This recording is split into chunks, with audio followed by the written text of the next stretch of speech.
Welcome to O'Sullivan Guitar Works Studios, and today at OGW we're going to be talking about something linked to last week's video of our influences and inspirations. This week we're going to be talking about my favourite and inspiring bands. So yeah, brief breakdown. Last week I spoke about musicians, vocalists, bassists, drummers, guitarists that all inspired me, mostly guitarists and songwriters, and I didn't really want to have anything to do with full bands in there. I'm not including the bands of any of the people I spoke about last week, so for example, no Crowbar, no Fear Factory, no Queen, no Sabbath, no Devin Townsend or Strapping Young Lads, so they all kind of make sense that they would be included in this list anyway. This week I'm going to be focusing on separate bands that have inspired me in some way, whether it be to play music a certain way or to play a certain type of songs and riffs.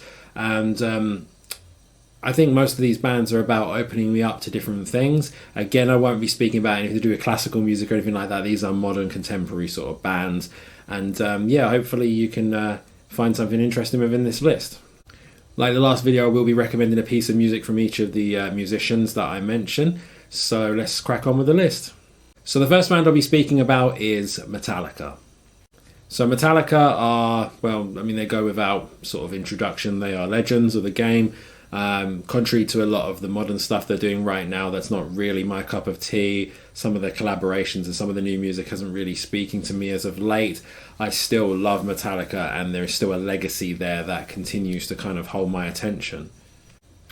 The thrash side of Metallica, that kind of more first, starting raw side, has always appealed to me. I always found that fun. I'm not a giant thrash guy myself, but they're one of those bands that play that sort of music that really did speak to me. Ultimately, I fell in love kind of with the Black Album and, and Justice eras and things like that. And even later, some of the stuff through Load and Reload and those incarnations of the band, their attitude around that time was really cool. Around the filming of like the Cunning Stunts DVD live show, and the recording of the Garage Inc. covers album. That was a great time for Metallica. They really had that sort of stadium element down, but still had a bit of rawness to them. Massive influence on me as far as riffing goes. James Hetfield's riff writing at Speed of That Right Hand and stuff like that is something that's really cool. Always interested me, always fascinated me.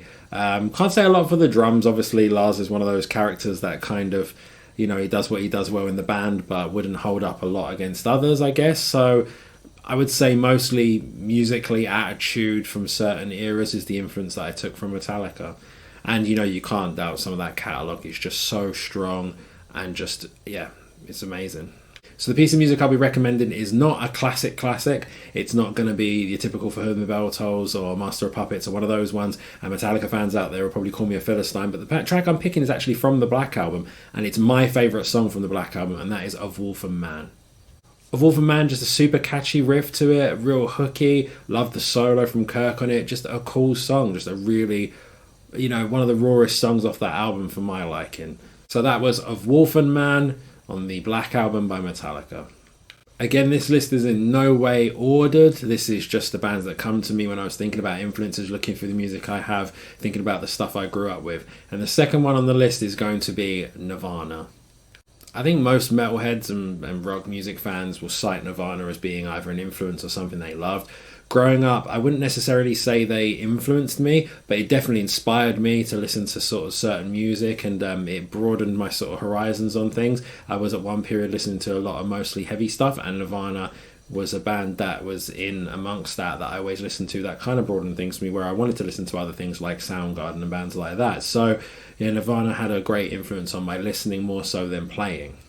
Although Nirvana are a huge band and, a legendary, iconic name, I still think that there is room to look at them and glean a lot from them. The drumming of Dave Grohl on the earlier albums is fantastic. My personal favourite album by them is probably Incesticide, which is a collection of stuff, and it's an interesting album, a really interesting listen. It's not as cohesive probably as Nevermind or In Utero, but it is a solid experience of an album. The track I'll be recommending is off the album Incesticide, and that track is Hairspray Queen. If you know it, you know which one I'm talking about. It's a nutty song.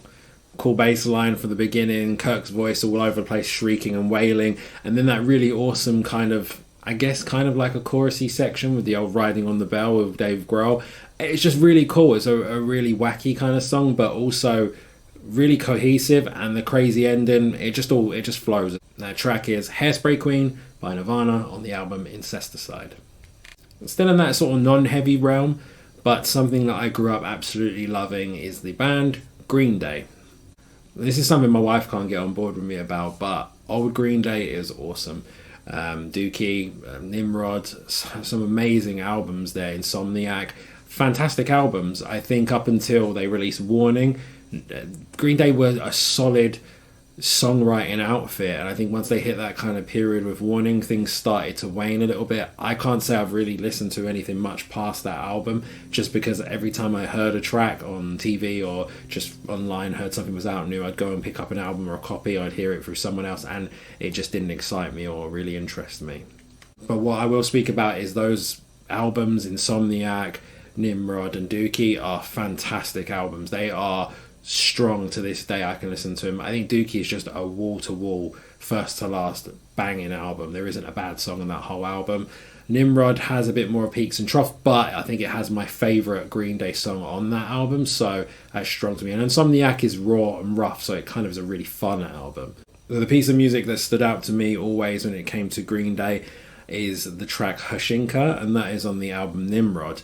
It's a really epic kind of ballady song. It's big, huge, the sound on it is massive, and it's just a really cool song, and I always love Billy Joe's voice on it. Just had a lot going on, the sort of frantic drum patterns, and yeah, just a really Green Day kind of song, and I think it was quite a precursor to some of their more commercial stuff, but it was just a bit more interesting for me. So that was the track Hushinka off of the album Nimrod by Green Day. Next band is back into the more heavy realm. Bit of death metal for you here. This is Pestilence. Pestilence I came to a bit later in life, so they weren't a band I grew up on necessarily. I came to them sort of in college time. They were introduced to me by an old tutor who I ended up playing music with in a band, and as soon as I heard Pestilence, I was amazed I'd missed this for so long. It is real influential as far as what I even listen to now. And their modern stuff, they just released a new album, I think, earlier this year, and it's a fantastic album. The stuff that they released earlier, obviously Testimony, Ancients and Consuming Impulse, are two phenomenal benchmark death metal albums. I feel like Pestilence gets overlooked a lot for bands like Cannibal Corpse and Carcass and bands like that. I think Pestilence definitely deserve a lot more credit for being pioneers of that sound. Guitarist, singer, songwriter Patrick McMelly is definitely underrated in my opinion. He's even been doing some amazing stuff with 8 strings later on later albums, and that's really interesting for a musician to transition on and go and do some interesting stuff like that. I find moving around instruments and bouncing around tunings is something I do a lot, and I think I really took a lot of inspiration from Patrick and Pestilence for that. The track I'm picking again, as I like to stay off the beaten path, is off of a later album. It's off the album Doctrine, and the track is called Sinister, and it's just a brutal, heavy, chugging, sludgy kind of song with some real kicking death metal parts to it. And yeah, fantastic song, just fun for me. Might not be fun for those who don't like death metal, but a very fun song to listen to, and that is the track Sinister off the album Doctrine by Pestilence. The next band I'll be talking about is keeping in the death metal realm, and that is the band Obituary.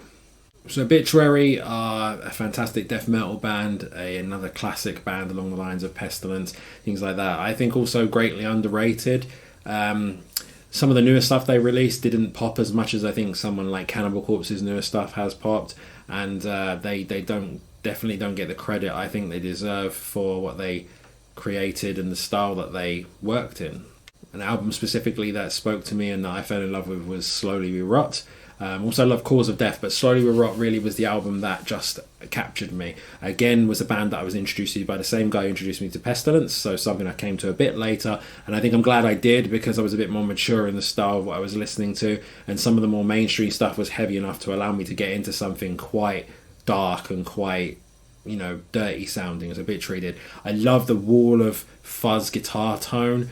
That buzzsaw sound is just beautiful. I love John Tardy's vocals. They are indecipherable, chaotic, and just evil, and it's awesome. And rhythmically, they're a super interesting band. I think, Bloodbath and bands like that, if you like those sort of bands, you'd love the rhythmic nature of the tracks on Slowly We Rot especially. So the specific track I'm picking out to highlight how much I loved that album and that band is the track Slowly We Rot off of Slowly We Rot by Obituary. It's a cool opening groove, kind of build up, kick, snare sort of pattern, and he kind of lulls you, full sense of security, it builds, and it's just an absolutely banging death metal song. So that is the track Slowly We Rot from the album Slowly We Rot by Obituary.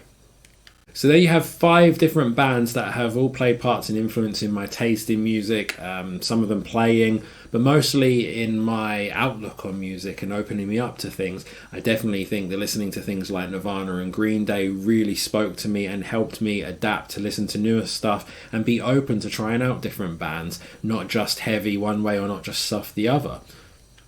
And then the advent of my discovery of bands like Pestilence and Obituary were just fantastic for opening me up to more extreme bands and opening me up to the concepts of more extreme metal. The love for Metallica, the introduction to Metallica from a young age from my parents was just a great shaping for me to like heavy, distorted guitars, aggressive music and aggressive vocals. So now I've listed 5 bands that have influenced me. What I wanted to do is actually list a couple of contemporary modern bands. And I think that's something that gets overlooked when you talk about inspirations, because I think we can take a lot of inspiration from modern music all around us at all times. I'm only going to be doing 2 bands of the modern era right now, and I chose these specifically. They're both heavy bands, but they both have their own unique spin on heaviness. The first of the bands is the Black Dahlia Murder. The Black Dahlia Murder are consistently, in my opinion, one of the best death metal bands to have ever existed. The consistency of each album from one to the other is just phenomenal. They don't really have a drop off. There are stronger albums and weaker albums, but that's every band's catalogue has that. Even from Metallica to the Beatles have stronger and weaker works. But Black Dahlia Murder have always kept their work way above average. Just a fantastically consistent and solid band. In my humble opinion, the Black Dahlia Murder should be headlining Bloodstock.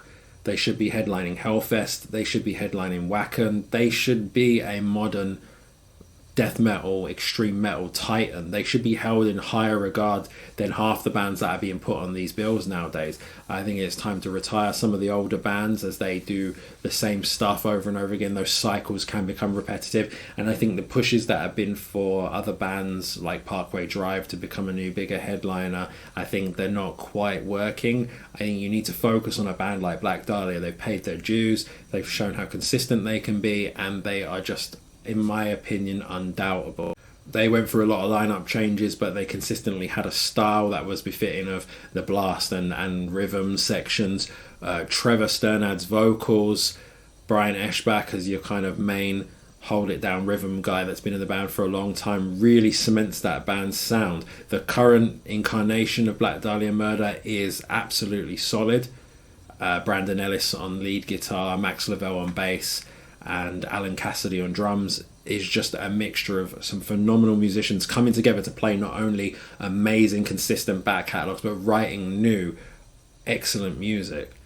Hard to really recommend one song from this band because they have such a vast catalogue. So what I would recommend is going back and listening to as much of their stuff as you can kind of cram in over a period of time, and I think you'll get the idea of how solid they are. But if I was to pick one track that stands out to me to introduce people to Black Dahlia Murder, I would probably pick something off of the album Miasma, because it is quite a raw album. It's an older album now. It's really, production-wise, quite rough sounding compared to the others, but also I think gives it so much more personality. The track I'm picking off that album, everyone thought I was going to say Vulgar Picture. No, I'm picking the track Flies. Flies is just aggressive, brutal, in your face. It's like an explosion going off in your hands as you're listening to it. It's just a nutty track, but also so cohesive and so heavy, and that melodic style that Black Dahlia embrace is just so present in the song. So that's the track Flies off of the album Miasma by the Black Dahlia Murder. The next modern, more contemporary band that I'm going to be speaking about, they're a tricky one because they are modern, they are contemporary, they're still in existence. They just played some shows a couple of weeks ago or a week or so ago, but they haven't released anything for a little while, and they have been spotty with their catalogue and taking breaks. But a band that I absolutely love and has had a huge influence on me, I think, playing and listening wise, is Cephalic Carnage.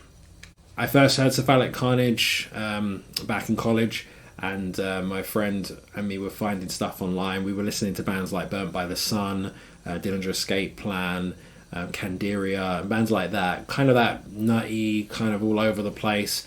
Some people call it math and stuff like that, but it was just more that unhinged grind sound mixed with heavier sort of stuff. And I came across a Cephalic Carnage track and just fell in love with it. It was just so gripping, so interesting, so unusual. I think that Cephalic Carnage have always been overlooked for what they do and how technically proficient they are. They have one of my favourite bass players in Nick Shenzilos. He's an amazing musician. They just have an altogether strange aura and personality around them. The album Lucid Interval was my introduction to the band. Just absolutely chaotic and frenetic and just fun to listen to. And then one of their, in my opinion, magnum opuses, the album Anomalies. It just has such a consistent feel throughout the album, but then with such strange takes. Songs like Kill for Weed, which are just heavy, slow to sort of super blasty. A track like Peacemaker, which is almost like a Corrosion of Conformity or High on Fire track. And then things like Dying Will Be the Death of Me, which was actually released as a single and probably the most commercial sounding thing they've ever released. And for Cephalic Carnage, it was obviously still nutty. A track I would recommend to listen to get a feel for Cephalic Carnage.